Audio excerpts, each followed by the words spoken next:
என் நாவினில் உணரும் பல சுவைகள் இதுவே. நல்ல சுவையுடனே சாப்பிடுங்க, மகிழ்ச்சியோட அனுபவிங்க.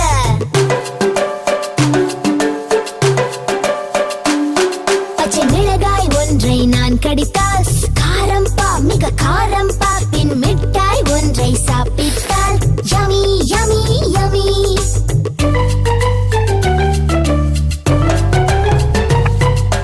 பாகற்காயை நான் சுவைத்தால் கசப்பு, ரொம்ப ரொம்ப கசப்பு. எலுமிச்சை பழத்தை நான் சுவைத்தால் புளிப்பு, மிக மிக புளிப்பு. நான் உப்பிட்ட பண்டத்தை தின்று விட்டால்